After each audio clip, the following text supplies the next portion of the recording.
no way prepared for all I see there.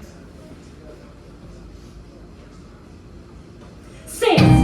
It was equal to a dozen villages. It was like walking out of meeting all at once. Such a crowd I never did see. The women, they were mauling at the goods without buying. The clerks, they were looking on sarcastically, just like you'd see in any ordinary store. Well, I went about an hour getting a pair of domestic hose for my son James and 7/8 of a yard of stuff for cloth cheese bags. And finally, feeling most uncommon tired, I felt a light spell coming on, and I just had hardly the energy to ask for the calico for the sitting room sofa. Next story, ma'am. Next story, ma'am, said the clerk, kind of looking sharp at me. Would you like to take an elevator? Would you like to take an elevator? Well, I was beat. For my husband and me, we are most strict-tempered folks, and our son James, on the other hand, he, with his jokes and whatnots, sometimes persists in taking elevators, which is nothing but glasses of spirits and water, calculated, as he says, to raise drooping feelings and failing service. Sir, said I, as lofty as I could, you would do better for a respectable shop not to be offering elevators to people. Leastways, not to me. So I just kept walking around and walking around, not liking to ask questions, showing my country ways, when another clerk, hearing me asking for the calico, said something again about me taking an elevator. Would you like to take an elevator? Would you like to take an elevator? This time, I just felt dreadful.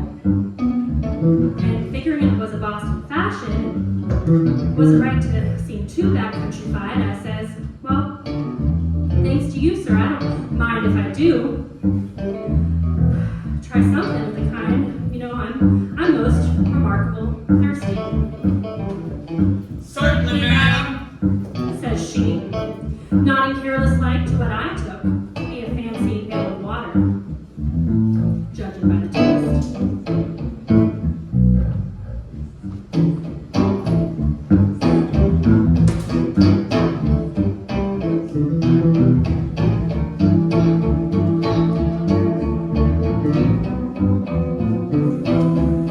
Well, I know now that it was nothing but a deceitful Gentile with a taste and smell took out of it like benzene and castor oil. For no sooner had I taken a sip of the goblet when a young man pointed to a little room. If you believe me, it gave the queerest kind of jerk when I peeked in. But seeing comfortable sofas all around the room, I sets in and I steps down. I sit down and I think, can't do no harm to sit here till this dizzy spell passes off. When, mercy on me, if I didn't feel myself going up, me, the lady, the sofas and all, we were all going up. And the lady alongside me, she bit her lip and she looked like she was about to laugh. And we were still all going up. Leastways, it seemed so to me. Did you take an elevator? I asked the lady alongside me.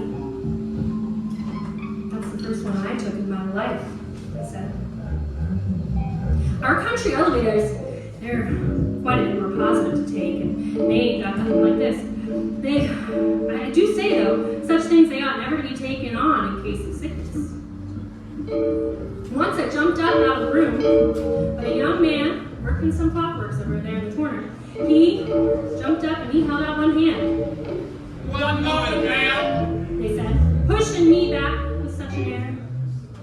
Then, the going up stopped. And they said, You'll have no difficulty now. and sure enough, I didn't have no difficulty. I just felt that mental effect of that elevator wear right away. Passed off more sudden than it had come. So I followed the ladies out, lively enough. But, sakes alive, by the time I got to find that street door, I was never so bothered in all my life. I just kept going downstairs, and downstairs, and downstairs, downstairs, downstairs, downstairs and downstairs, downstairs, downstairs, downstairs and downstairs,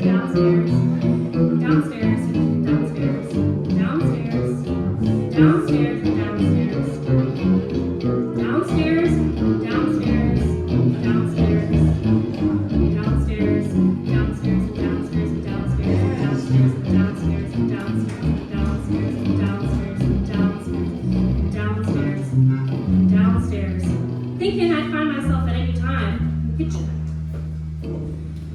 If Mr. White's folks lives anywhere at all in the building, which is most likely, there being plenty of room. Once I caught sight of the street door, I didn't halt till I got out onto the street, and I explained to a policeman in private, would he please put me on a downtown car? To this day, I ain't never said a word of this to anybody. Y'all are the first. I haven't said anything to my husband, nor to James. Nobody at home. Some things had best be bygones.